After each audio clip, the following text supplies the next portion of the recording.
The White Sand Street Asylum is a map that doesn't come up often in matches, but it's actually very important for the overall story of IDV. This map is linked to many characters and events in the game, similar to how the Lakeside Village connects different characters. Important figures like Creature Pearson, Robbie White, Lisa Beck, Ada Mesmer, and Orpheus have connections to the Asylum. Today, we'll explore the background of the White Sand Street Asylum using available information. Just so you know, I gathered this information mainly from the IDV Wiki, an analysis by a lore fan named Siren Jose, and discussions from the IDV lore community on Discord and Reddit. This analysis will also include my own guesses and thoughts, since much of the IDV lore involves some speculation. Frankly speaking, the White Sand Street Asylum story is also a bit unclear in terms of timeline, though I'll try my best to put the most reasonable timeline in this work. That being said, there are things I can't quite understand as well, so I'll state the part in which I don't understand directly. And as always, feel free to share any insights I might have missed. Let's jump into the story.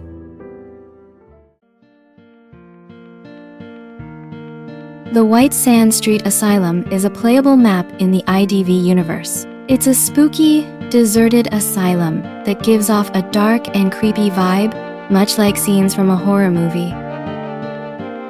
This map doesn't appear very often in the game, but when it does, it showcases what an abandoned hospital or mental ward might look like. The asylum is found on White Sand Street, a fictional location in Devon County, England. This area connects to various other places in the game, such as the Lydia Jones Clinic, Freddie Riley's law office, and possibly the Minerva Arms factory. In fact, White Sand Street has ties to all the characters in Game 4, which is the original cast of the game.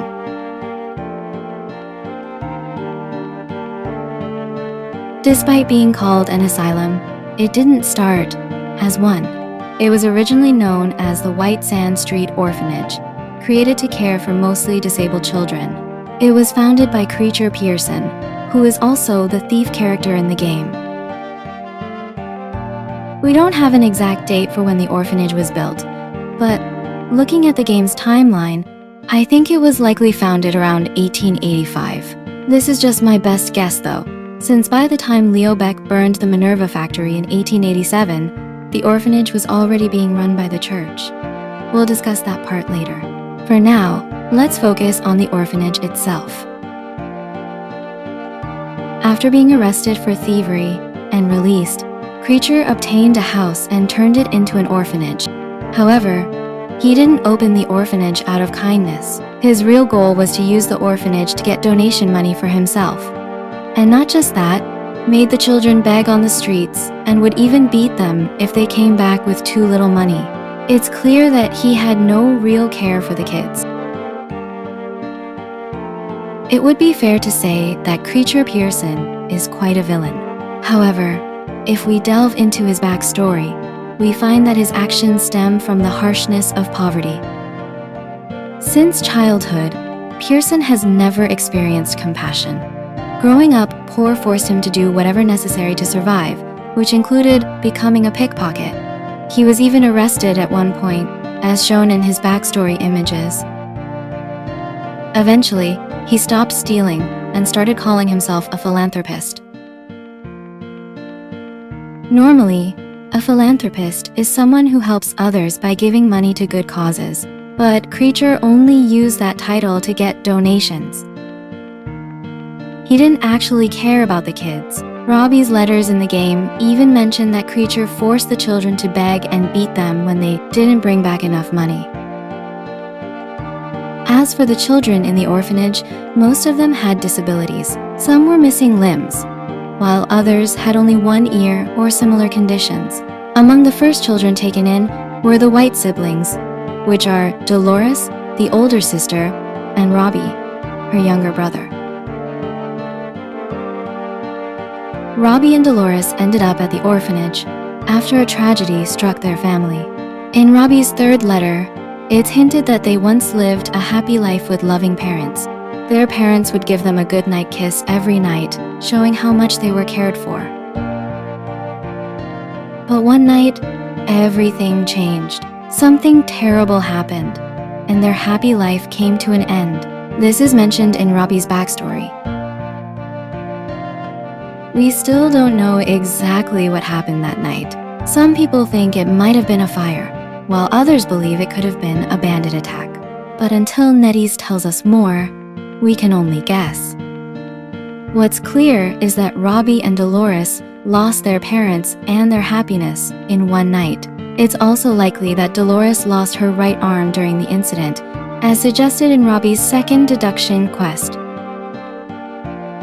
After that, they were sent to the White Sand Street orphanage.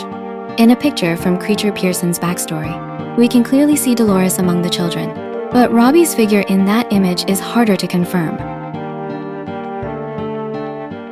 From Robbie's first deduction quest, it seems he was too young to fully understand what had happened to their family. Deross, on the other hand, knew exactly what they had lost. She chose not to tell Robbie the full truth because she wanted to protect him. This shows just how much she cared for her younger brother. Still, she blamed herself for not being able to do more, calling herself a loser sister.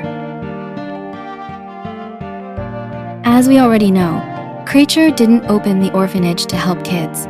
He did it to make money. The White siblings had no choice but to work for him to stay there. From Creature's second letter and Robbie's second letter, it seems he forced Deross to beg on the streets. Since she was missing an arm, Creature saw her as someone people would feel sorry for, which meant more donations. He used her to get sympathy and money from wealthy people. Robbie, on the other hand, seems to not have any visible disability, so instead of begging, he was made to work in the garden. Over time, he got used to the work and even started to enjoy it. In fact, taking care of the yard became his new hobby. Another child who ended up at the orphanage is Florian Brandt. Right now, we don't know much about him, especially since he hasn't received any birthday letters yet. What we do know is that Florian arrived at the orphanage after a certain accident that killed both of his parents. From his deduction quests, it's hinted that Florian's father was a scientist, and it's possible his mother was one too. One day, his father showed young Florian how he created fire, which sparked Florian's curiosity. Some theorists believe that this moment inspired Florian to try doing a similar experiment on his own. Sadly, the experiment may have gone wrong, causing a fire that killed his parents. However, this is just a theory. The game doesn't explain exactly how the fire started, only that it led to his parents' deaths and left Florian stranded until he was taken to the White Sand Street orphanage. The timeline of when Florian arrived at the orphanage is a bit unclear, but since his deduction quest mentions he went to the White Sand Street orphanage, not the White Sand Street Asylum, and that orphanage was run by Creature Pearson at the time, I assume that Florian was there while Creature was still in charge. It's a theory in itself, since we have no adequate clues to conclude his timeline in the orphanage. Even Creature wasn't mentioned in Florian's story so far. This adds uncertainty about his time in the orphanage. Florian is described as a friendly and cheerful boy who always smiles. But we don't really know what's behind that smile, if he's hiding something or not. He was considered valuable to the orphanage because he could attract the attention of rich donors at charity events. Florian learned to use his backstory to gain sympathy and raise donations from the adults who attended these events. We don't know how Creature treated Florian, but since Creature ran the orphanage in a very harsh and selfish way, it's likely Florian was treated the same as the other children. What's interesting is that we still don't know how Florian himself felt about his time there. Did he hate it? Was he numb to it? Or did he somehow find comfort in the role he played? That part of his story remains a mystery. Though, His backstory revealed a bit of his part, that he is a responsible and serious character. This would make him to be placed as the manager among children. I don't really get this part, but perhaps this made him an elder figure among other children.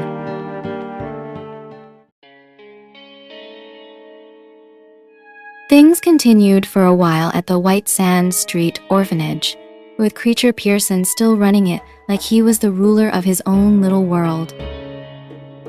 In fact, based on his third and fourth letters, it seems Creature actually wanted to become the king of White Sand Street. But his control began to fall apart when a mysterious church organization got involved. This unnamed church grew suspicious of the orphanage and demanded that any children with mental health issues be sent to their clinic for inspection, claiming it was to follow government regulations. Creature had no choice but to agree and sent the children to the church's clinic when it was found out that the children were found to have suffering from mental illnesses. Creature had no option but to give up the orphanage, although he was compensated for it. But the church wasn't as innocent as it seemed. It's unclear whether the children even had mental health issues. While most of them had physical disabilities, someone like Deross, for example, seemed mentally healthy. This raises the theory that the church was lying about mental illness just to take control of the children. As it turns out, the church was involved in illegal experiments on people, and the orphans were easy targets. Once the church started taking over the orphanage, they sent their staff to observe the place and began working on their hidden agenda, one of which is to turn the orphanage into an asylum. In Robbie's second letter, the timeline is described clearly. On February 12th, the children were still being beaten by Creature. By February 22nd, church medical staff had arrived, and everything began to change. The children were no longer allowed to beg, and the physical abuse stopped. Despite being given better clothes and meals, the children were now under strict supervision. They were kept apart. Even Deross and Robbie, who were siblings, had to sleep in separate rooms. Robbie often tried to sneak into Deross's room by climbing through a window, asking her to tell himself a story about the juniper tree. Worse yet, all the children were forced to drink medicine every night, supposedly to treat their illness, even though they weren't actually sick. Deross, suspicious of the church and what was happening, began secretly taking Robbie's dose of medicine too, or throwing it away near the juniper tree in the yard.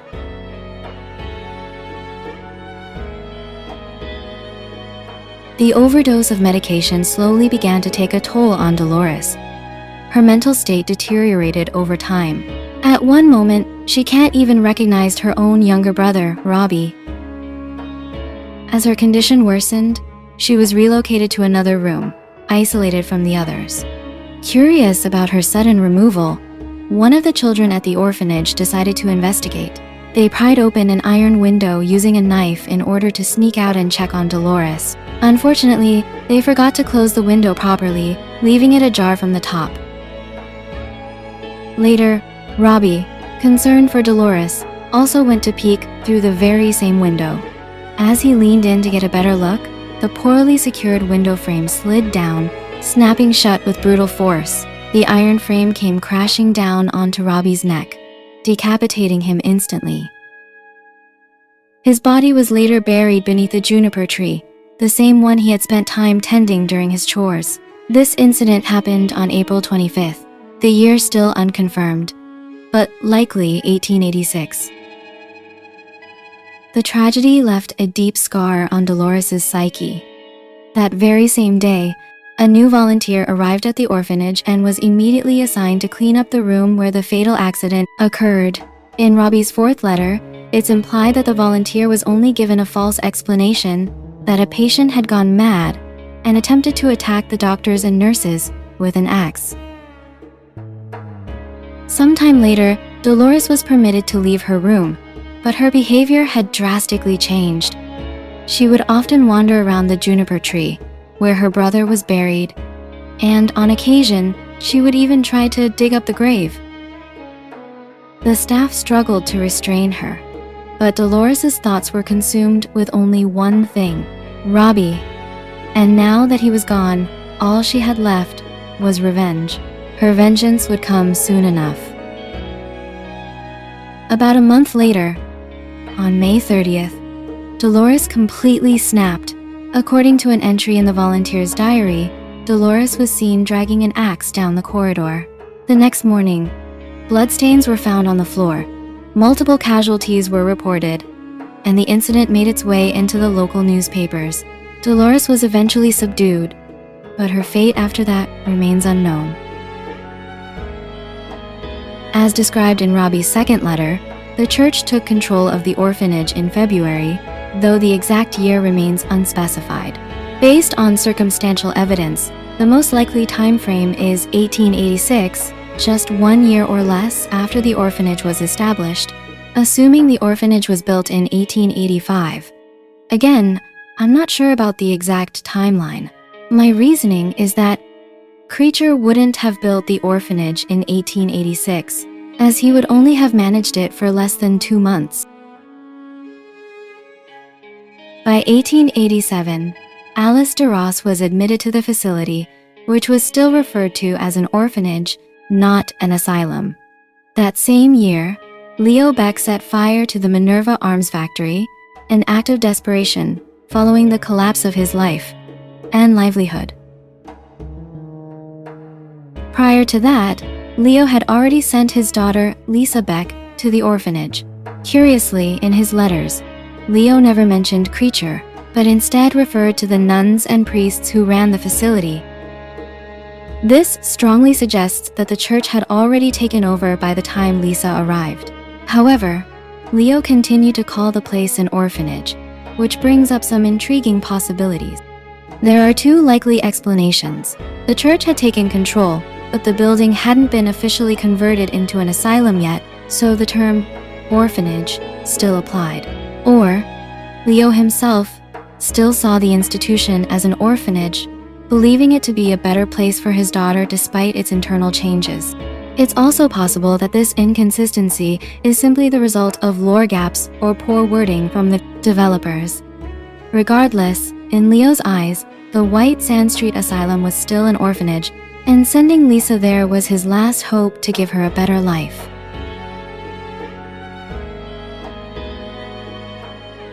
Now let's talk about Lisa Beck.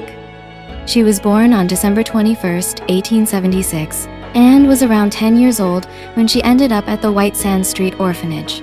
Unlike most of the other kids there, Lisa wasn't sent because of a disability or because she lost her parents. Instead, it was because her father, Leo Beck, could no longer take care of her, not financially and not emotionally. Leo had been tricked by his so-called best friend, Freddie Riley, into investing all his money into a business that completely failed. This left Leo deep in debt. To make things worse, Lisa's mother, Martha Beck, ran away with Freddie, tearing what was left of the family apart. This probably all happened before December 1887. Since Lisa had already been in the orphanage for a while by then, she was most likely sent there in late 1886 or early 1887 when she was about 10 years old. To help figure out the timeline, we can look at Leo's third letter, which mentioned an experiment done on December 21st, 1897. It said Leo had been part of the experiment for 10 years. If the experiment started right after he set fire to the Minerva Arms Factory, then the fire must have happened in 1887, maybe even on December 21st, which is Lisa's birthday. This backs up the idea that Lisa was placed in the orphanage around 1886 or 1887. From Leo's sixth letter, we can see that Leo really loved Lisa. Even after his wife left him, he didn't immediately give up on their daughter. He would even take Lisa to work at the Minerva Arms Factory, since he had to work non-stop to pay off the factory's huge debt. But no matter how hard he worked, it just wasn't enough. In the end, Leo made the painful decision to send Lisa to the orphanage. After that, things got worse. Leo started showing up to work smelling like alcohol, and he even sold off everything he owned just to survive. According to Lisa's deduction quest, burglars eventually broke into their house and took whatever was left. Still, despite everything falling apart, Leo never stopped caring for Lisa. Even though they were apart, he would send money to the priest at the orphanage, hoping it would help take care of her. But by then, Leo had already made up his mind. He was going to end everything in the fire, including himself. Lisa ended up losing both of her parents.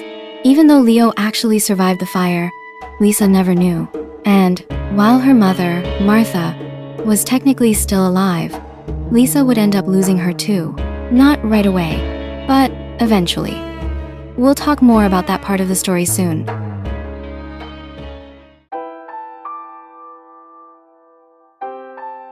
In 1887, another child was admitted to the orphanage, Alice Deross.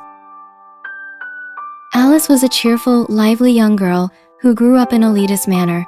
She was born on May 5, 1881, and was the daughter of two artists, Denis Deross and his wife.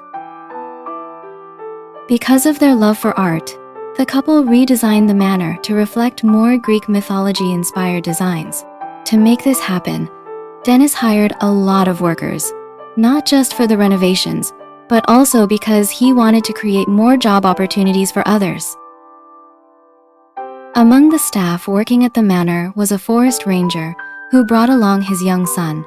That boy was just 3 years older than Alice, and the two of them grew up together, becoming close friends. They loved to act out the Greek myth of Orpheus and Eurydice, with the boy always playing Orpheus and Alice taking the role of Eurydice. Because of this, the boy later came to be known as Orpheus. Orpheus had real talent for writing, which made Denis very fond of him, possibly even treating him like a son. Some people even believe that Denis saw Orpheus as part of the family, although there's no solid proof of that. Sadly, everything changed when the manor was attacked by bandits. It's strongly implied that one of those bandits was actually Orpheus's father. That would explain how the bandits got into the manor so easily. His father might have acted as an insider. In fact, Orpheus's story hints that he was forced to hand over the manor's key to his father. This would make him an unwilling accomplice to the crime, even though he didn't know the full plan or was completely against it. The attack ended in tragedy. Denis and his wife were killed. Alice, however, survived by hiding during the raid. With both her parents gone, she was eventually sent to the asylum. It's not exactly clear whether she was sent straight to the White Sand Street Asylum or if she was moved around before ending up there. From Helena's 6th letter, it seems that the elitist manor was located in Glasgow, Scotland, while White Sand Street is in Devonshire, England, so it's a bit of a mystery how she ended up so far from home. But for whatever reason, that's where she was sent.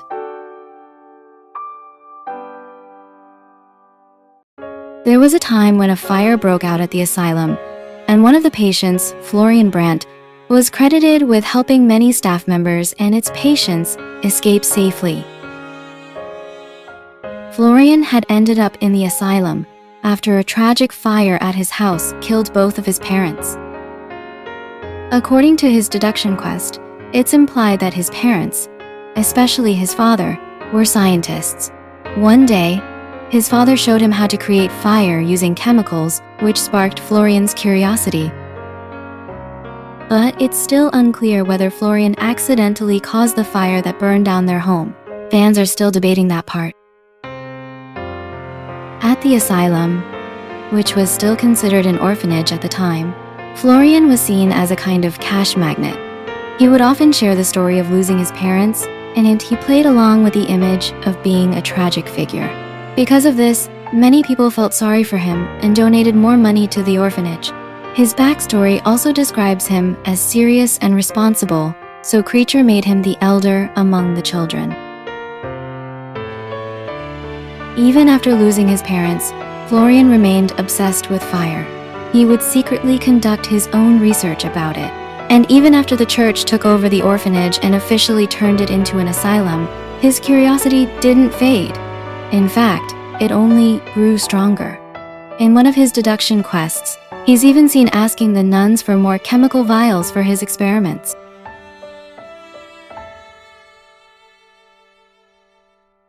Then, on September 13th, exact year unknown, a fire broke out in the asylum. Some fans believe Florian's experiment may have caused the fire, but there's no solid proof of that. Just speculation. What we do know is that Florian helped evacuate several children and staff members, risking his own life in the process. His brave act got him mentioned in the local newspaper, and soon after, a fire department hired him as a fire investigator. By that point, Florian was likely in his late teens and officially left the orphanage. Later reports described him as highly skilled and extremely dedicated to his work. But interestingly, after he was hired, the number of fire-related incidents in the area went up dramatically. That's a whole other mystery though. We'll save that for later. Life at the asylum, even after Creature's rule ended, was far from peaceful. The staff began renovating the old orphanage, slowly turning it into the massive place we now know as White Sand Street Asylum. Things only got worse for the kids. Many of them were used in experiments, as mentioned in Emily's first and fourth letters, and even in the map's backstory.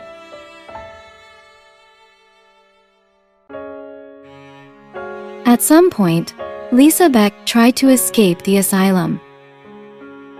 We don't know the exact reason, but considering how cruel the place was, it's likely she just wanted to get away from the pain and suffering. There's also a chance she was hoping to find her father again. In Creature's second letter, this escape attempt is said to have happened 10 years or so ago, from the time Creature and Emma reunited during the Manor game. Since Game 4 happened in 1899, this puts Lisa's escape attempt around 1889, or even earlier. Lisa actually managed to escape at first, but she was spotted by Creature Pearson, who used to work with the church. He recognized her and alerted the asylum, leading to her being captured and brought back. Now, his reasons for doing this seem to be a mix of concern and self-interest. First, Creature might have genuinely been worried about her safety. He knew what the streets were like, as he'd lived that life himself, and believed that Lisa could have met an even worse fate out there. In his letter, he even wrote that she would have been devoured by rascals if he hadn't stepped in. Second, he might have hoped to get a reward. Maybe he thought Lisa was considered a missing child, with a bounty or some kind of reward attached to her return. Sadly, instead of being properly compensated, Father Duke's representative, Mr. McCallan, took all the credit and only gave Creature 13 shillings for his trouble. To put that into perspective, 13 shillings, according to Creature, was about the same as 2 patients' portions of bread. That says one of 2 things. Either McCallan was incredibly stingy, or that's just how the asylum saw the kids, as if each child was only worth a couple pieces of bread. Honestly, both are pretty awful, if you ask me. Now, here's where things get confusing. In the same letter, Creature mentioned that McCallan didn't last long, and that Robbie and Dolores White's suffering had already reached its breaking point. That makes it seem like McCallan died during Dolores' rampage, which, according to Robbie's letters, happened pretty early on, around 1886 or early 1887. But if Lisa's escape attempt was in 1889 and McCallan was still around to be part of it, something's not adding up.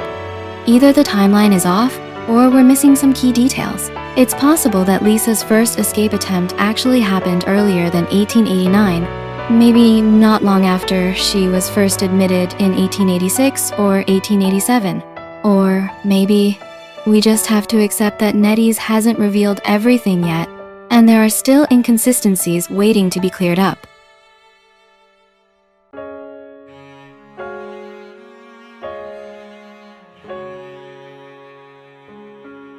Whatever the truth is, the bottom line stays the same. Lisa tried to escape, but was caught by Creature and sent back.